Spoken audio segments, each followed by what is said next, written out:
green sleeves, or is it going to be Project M Central? No idea. We shall see, but great running shines here. This is the run back from semis. Ooh, good smash. Yeah. And I mean, what we saw really was that SFOP kind of came out the gate swinging, came out really strong, and then hamyojo made some small changes over the course of the set and was able to really clean up his own punish game. But we'll see how SFOP holds on. A bit of a dropped shield drop, if you will. Yeah, I'm no Sheik expert, I'm no Fox expert, but man, this looks so hard for Sheik. Yeah, Sheik not being able to dash dance or deal with a composed macro game nearly as much as Fox can. She has to rely a lot more on baiting in Fox and then forcing him to mess up on her threat range and then being able to just let Fox hang himself. Sometimes I see this matchup and I'm just like, this looks like a fun, doable matchup, and then other times I'm just like, this must be Sheik's worst matchup, right? Yeah, it looks nightmarish. Must be impossible for her. Oh, I thought he was gonna roll. I think SFOP did too. All right, so we can follow up and get. hamyojo is honestly characterized by going more for 50-50s than true tech chase situations. I feel like. And he was able to rack up a pretty decent hunk percent there, but even so. Yeah, not enough to catch up. What he needs is like a 0 to death to make it competitive. That'll be that. He's got that. Nair out of shield is one of her best options against Spaceys, and it can really murk Fox and Falco. Falco more so, I think. I'm pretty sure his double shine is slower. Yeah. So like I'm pretty sure he can't even double shine the Nair out of shield. But Fox, I think if he's fast enough, can. But that's when you wait for the double shield and Nair immediately after the last shine. But that's the rock, paper, scissors, because what if he shine grabs? Dun, dun, dun. If he mixes up shine grab and double shine, then suddenly you've got the best character in the game. Yep. Fox is terrifying. Honestly, Fox is like an eldritch creature that just has every available option. He's an S2K boss in melee when played perfectly. I like the Nairs from hamyojo though. What your options are, like, if you think you're going to get beat out by a drill or a Nair, you can do the immediate Nair and try and catch them. Yeah. And then you can fast fall it and catch their dash back sometimes. But if they shield it, then you can get it. And if they, once you start playing around that, then you can mix it up. Start doing the needle grabs or just doing a tomahawk grab or, what have you. She's got the ability to mix up around shield, but it's just like getting in there to putting those situations, engaging and forced error, causing them. Oh, was not ready. I don't know about that shield drop fair, because at that low percent, like, what do you need off of it? Yeah, not only that, like, if he crouch canceled it, he might have gotten hit. He was running forward, he had a lot of momentum. Typically at that percent, Sheik will only go for fair if it's like a retreating fair, trying to bait out spot dodgers or something like that, because it is safe on shield, it really is. But like on crouch cancel, if they have forward momentum and you aren't retreating, then you're just gonna get hit by a shine or an up smash or something. Yeah. SFOP starting this game off by running over hamyojo. He went from side to side.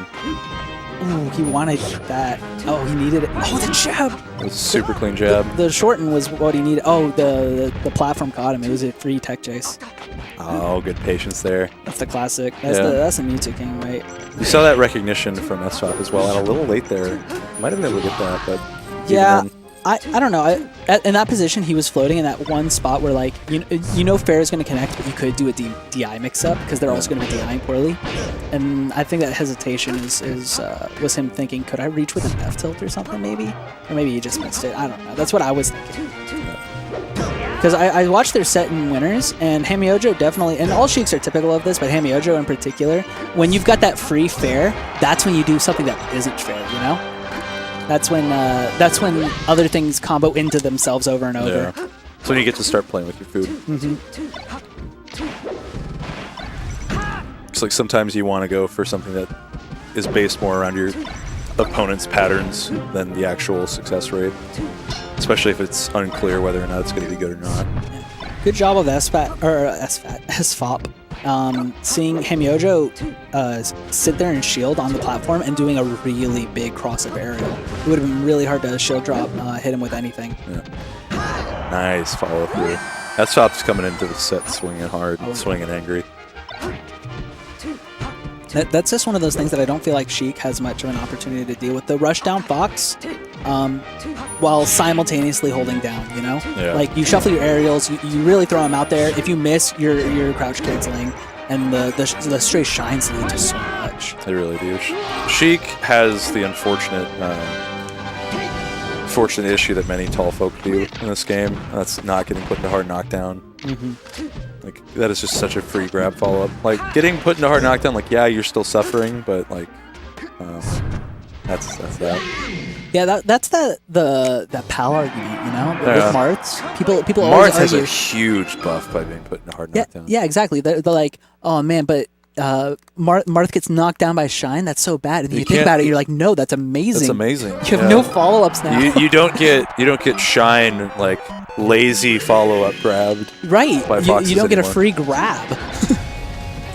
But yeah, she can get comboed pretty hard. And it's so bad as that, like, we speak. Yeah, it's so bad that even like the normal combo things mix up into other combo options. Like, even if you DI it one way, you have like follow-ups on follow-ups.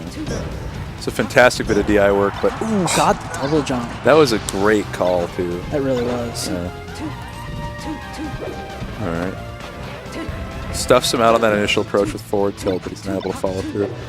I feel like at low percent, hamyojo opts for up smash. Oh God, what?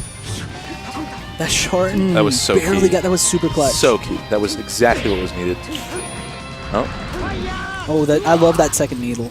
I see Shroom do that a lot, and Shroom the and falling, KK, yeah, the falling needle, it combos like you can do a double jump fair, and what Fox has to do is adjust by falling further down to where it's harder for Sheik to hit that fair. You know, it's like getting back thrown. You know, Spaceys will change their height in which they up B, but if they do it too low, you could just do that second needle, and they're basically dead. Yeah. That was one of those just like force the poorer option, make it really difficult for SFOP to get out, and he's not able to shield drop out of that situation. hamyojo racking up a lead for the first time in this set, but that should be that. I love that down tilt to catch them. Like, if I think a Fox is gonna like dash back or try and bait out a dash attack, you know, and pivot grab that, a lot of times I'll go for that down tilt and then try and get the retreat. All right, off stage here. Great air dodge. Actually managing to snag ledge, spot dodge Shine, and just dash through follow up. I don't agree with that shield grab attempt. Rinse and repeat. Oh, why did it drop? Now he could have just if he had short hopped, he could have grabbed ledge. Yeah, just I slid think back that's what he ledge. meant. I think he accidentally full hopped. Either that or he was indecisive of whether he wanted to throw out a move or not. Entirely possible. But in that situation, the normal option is definitely to wave dash back and grab ledge real quick. All right. Straight up. Yep. Yeah. I like that. Sails up, covers it. All right, this is looking more like a set than it was before. We definitely have more resistance mustered up from hamyojo, but 57% stacking it up here. Yeah, and the game's not over. It's not even doable until he gets him out of crouch cancel percent. No, yeah. Until then he's just. Oh. Yeah, there it is. Good DI though. Damn. Great DI in that up smash. That one of their last interactions on the right side platform, SFOP actually did a follow through, just ever so slightly, in the same way that our model will do the push off with the first hit of up air to get the second hit, but instead covering the tumble with up tilt and being able to continue his combo that way. Very, very good interaction. Look at all the damage Sheik just took because of crouch cancel. Couldn't get the Fox out of the crouch cancel percent. He lost that game because he was unable to negotiate. He stayed sub through 30 those. for too long. Yeah. Super dangerous for Sheik to have to deal with that. Yeah. And I think it's funny when people like, there are a lot of people complain about Sheik. They're like, oh man, Sheik is Sheik's so hard. lame. She's got great big like, wally legs. Yeah, she always plays so lame. And I'm like, have you seen it? Crouch cancel. I mean, Sheik has to. Sheik No. has no option sub 40, sub 50, other than needle and grab. Like, everything else gets punished. What do you want her to do? Just I mean, obviously what you want her to do is just lose. Yeah. That's what they want. That's what they want. They want to say, why aren't you running into my moves? Yeah. Why do you play so lame? Why do you set up on a platform and just hope for the best? Hoping to